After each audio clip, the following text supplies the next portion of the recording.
Chapter 13. Suzanne had stayed at my house after the trip to the library. Both her and Elizabeth also spent the night there. It felt very relaxing to have them stay at the house instead of pushing them away. While everyone else was asleep, I remembered to check the 2 pieces of paper that the librarian had handed me. The first one was the list of people who had borrowed the Mr. Sketchy book from the library. It was a very small list. Only 7 people were on it. One of those people was Richard, which he already mentioned. But to my surprise, there were actually some other names of people on the list that I knew. Both Sada and Hector were also on the list. Hector was actually the last person to have the book. I remembered that he said he heard of the story, but for some reason, I didn't think he actually read it. I started looking at the other paper.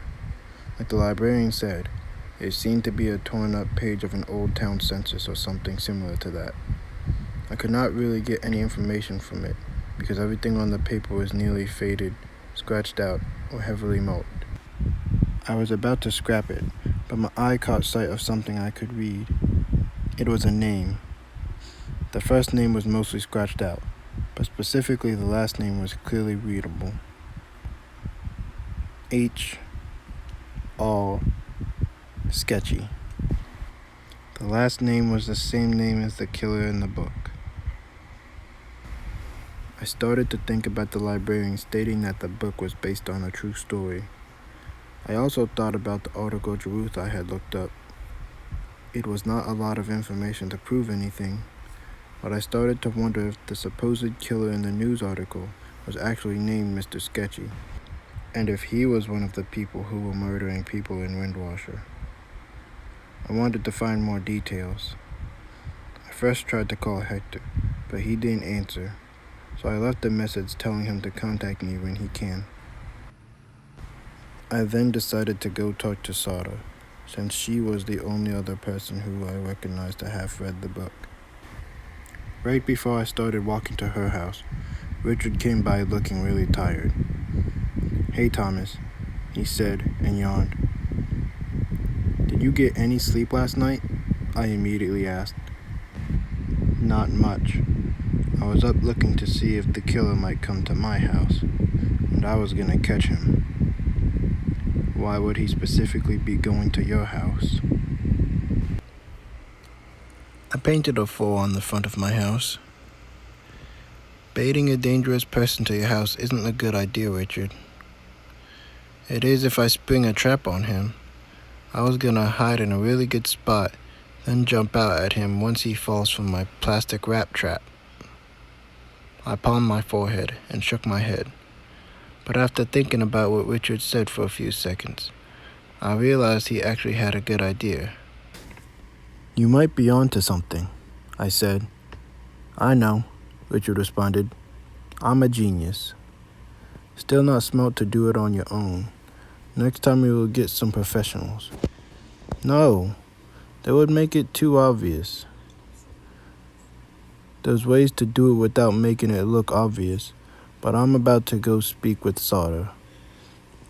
"Ooh, I'm telling Suzanne," Richard chuckled. I groaned.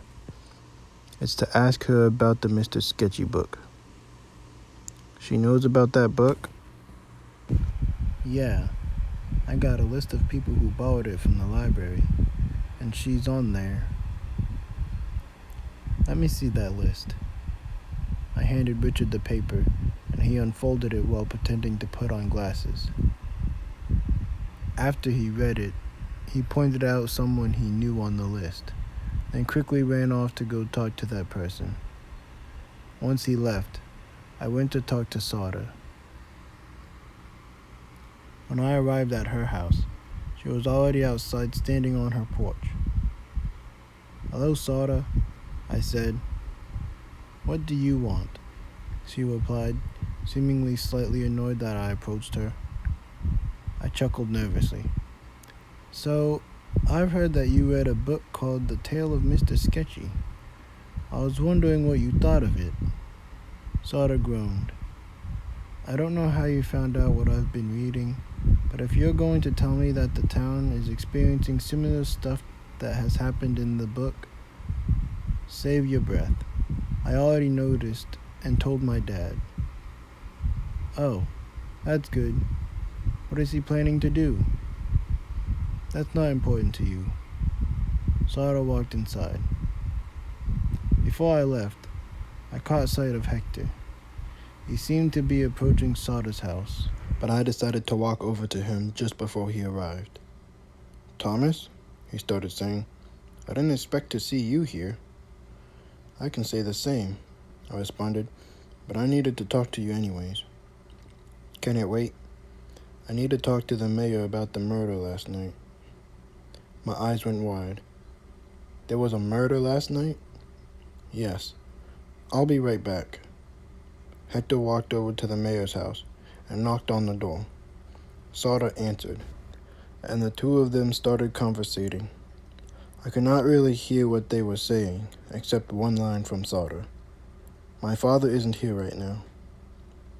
When she closed the door, Hector walked over to me. Well, that's strange, he stated. The mayor told me to meet him here not too long ago. Maybe he just forgot he had something to do, I replied. Maybe. But what did you want to talk to me about? I want to hear about the murder first.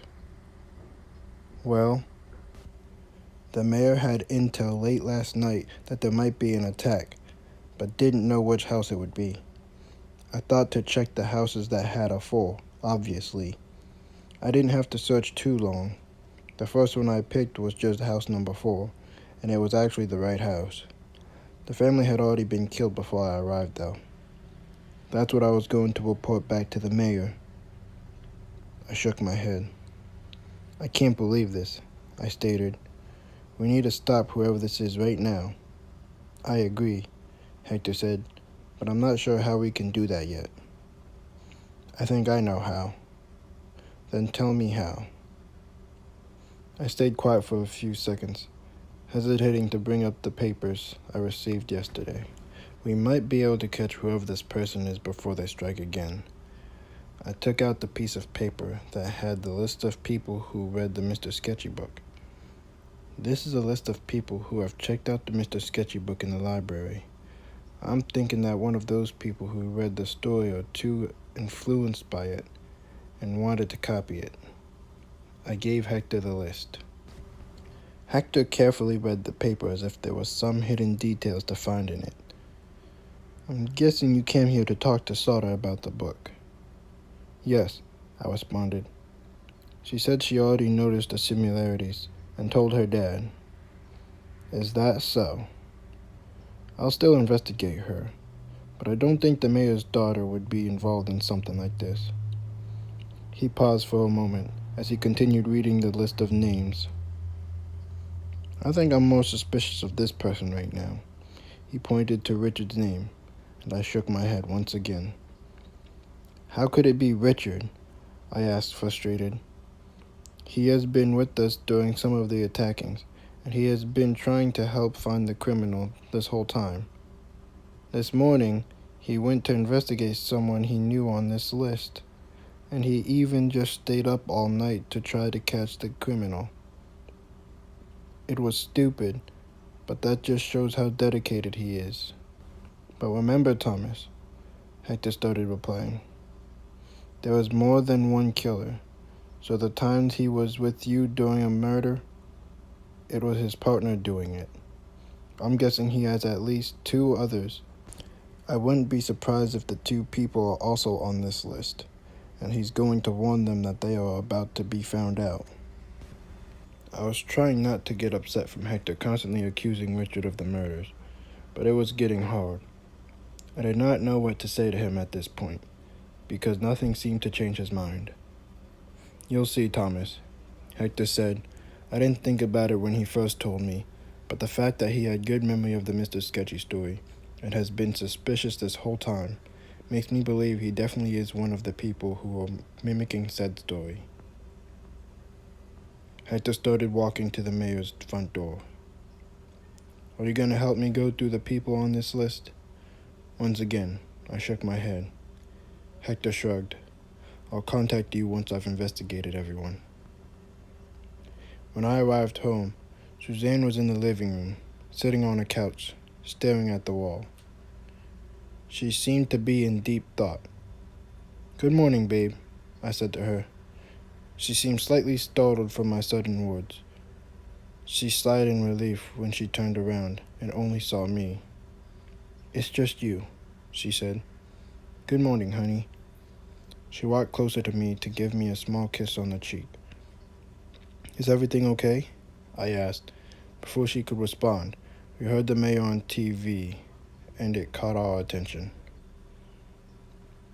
Dear residents of Windwasher, I regret to inform everyone that yet another family has been killed.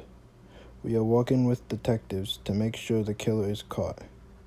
This psychopath seems to be most aggressive at night, specifically at 2 a.m., so make sure your doors are locked and that you are not out at these times of night. This should improve your safety by the smallest bit. I will report again when more information is found out. It seemed that Hector was able to get in contact with the mayor, and that Sada did inform him about the Mr. Sketchy story too. However, I was a little surprised that the mayor did not warn everyone about the killer mostly targeting houses with the number 4. That was more important information to me, and I could not think of a reason why Hector or Sada might not have brought it up to him. After the broadcast, Suzanne seemed to be a little stressed. "Do you want to go for a little walk with me?" she asked suddenly. "Of course," I responded. Suzanne and I headed outside, but we both remained silent for a little while. We ended up walking to the park. The whole walk there, Suzanne was not talking, so I was in my head. I ended up thinking about what Hector had said to me earlier about Richard.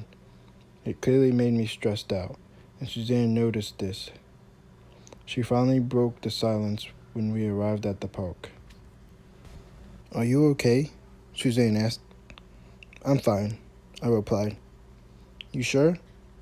It seems like something is on your mind." I hesitated to respond. "I'm just thinking about what Hector said to me earlier." "What did he say to you?" I took a deep breath in. "Hector thinks Richard is one of the killers." Suzanne was stunned. "How could he think something like that?" "Because he knew about the Mr. Sketchy story, and because he thinks Richard has been acting weird." "Well, he doesn't understand that's how Richard normally is." "I know that. And he doesn't understand that nobody here would do that.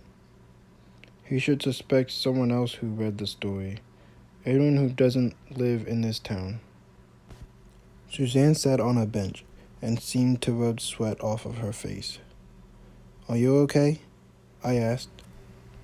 "You asked me that already," she responded, while giving me a smile to let me know she was feeling good. I could tell it was fake.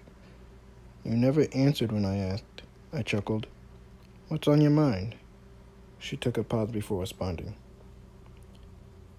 "I just want all this to be over, but I'm scared it won't end soon enough." "It will. We will stop this murderer." "But how? I know the list of readers are possible suspects, but what if it's none of them? What if the guy in the story is real? We don't know anything about him." I hesitated to respond. I once again started thinking about the article Jerutha had read yesterday, then took out the town census paper. "He might be real," I stated, and showed her the paper. "But even if he is, we know his patterns. Richard has thought of a plan to catch him next time he strikes. It just needs a few more ideas added to make sure it works. When it does, we won't need to know who the person is." Suzanne took a deep breath in and out. Okay. If you have a way to stop him, then everything is going to be fine." Suzanne started smiling for real this time, and went to give me a hug. The smile did not last for long, though. Her eyes started drooping, and she started to rub her face as if she was tired. "Should we head to your house now?" she asked. "In a second," I responded. "I'm feeling a little dizzy." "Me too, but that's why I wanted to head back, so I can lay down. You can lay on my shoulder." She did what I suggested, and seemed to instantly fall asleep. I rubbed her hair gently, and felt myself start to fall asleep too. I was getting a little worried from this sudden sleepiness. I tried to wake Suzanne up so we could go quickly back to my house. I shook her gently. "We should—" I passed out before I could finish my sentence. It felt like I woke up the moment I fell asleep, but the sun was no longer in the sky. I looked around the area slowly, as I was still sleepy and a little disorientated. Once I realized I slept at the park for basically the entire day, I became fully awake and alert. I saw Suzanne was still laying on me, knocked out. "Suzanne!" I quickly yelled out as I started to shake her. She woke up slowly, like I had, and looked in confusion. What happened?" she asked as she looked around. "I don't know," I responded, trying to stay calm so that I didn't freak her out. "You fell asleep, and I guess I did too." I grabbed her hand. "Come on, we gotta get home." It was dead silent as we started to walk to my house. I took out my phone, wondering if Henry or my mom tried to call me. I saw missed calls from both of them, then looked at the text Henry sent. "Where are you at, Thomas? LOL, I guess you're having a lot of fun at Suzanne's house. Can't even get to your phone. You must have forgot to charge your phone. LOL, I hope you're enjoying yourself. But good night, bro. I love you." Then there was a text from my mom. "Good night, son. I love you." This is when I noticed the time. It was 2 a.m. I felt myself start to sweat, and I started breathing heavier. Suzanne noticed. "What's wrong, Thomas?" She sounded nervous, and I just started walking faster.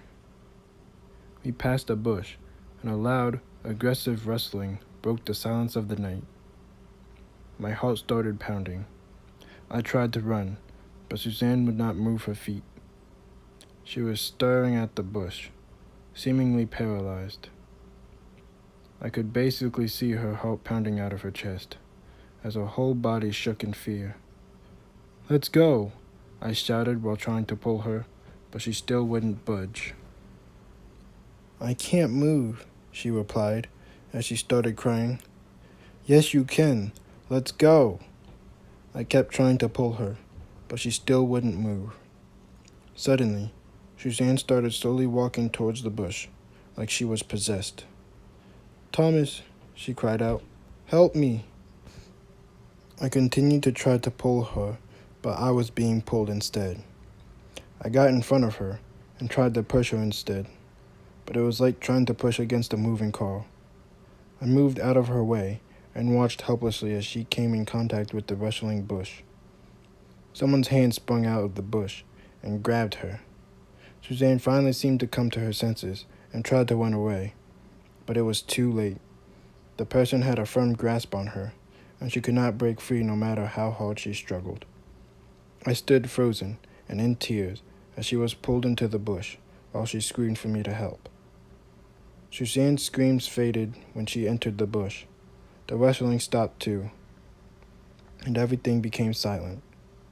I ran over to the bush and searched for her, but I could not find any trace of her. She just disappeared. I was crying uncontrollably and was in disbelief. I could not figure out why I could not move Suzanne, even though I was a lot stronger than her, or how she seemed to vanish into thin air. I thought that I had to still be asleep. That was the only way I thought all of this could happen. These recent moments felt more like a true nightmare than anything else before. I was on my knees crying until I saw dim car lights heading towards me. I stumbled to get up and started sprinting home. My heart was racing as I ran past the other houses. I thought about trying to knock on someone's door, but I knew nobody would let me in at this time after the announcement the mayor made this morning. Even when the car lights were no longer on me, I did not look back. I kept running until my house was in sight. The entire time, I was hoping that the car never sped up. I kept thinking about the part of the Mr. Sketchy story that stated he drives slowly to his victims, and I wanted the person mimicking it to stay true to that detail. I quickly looked back to see that the car was a far distance away.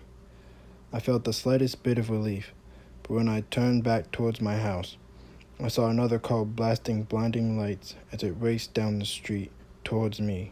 I thought I was going to die from a heart attack just from seeing it come my way.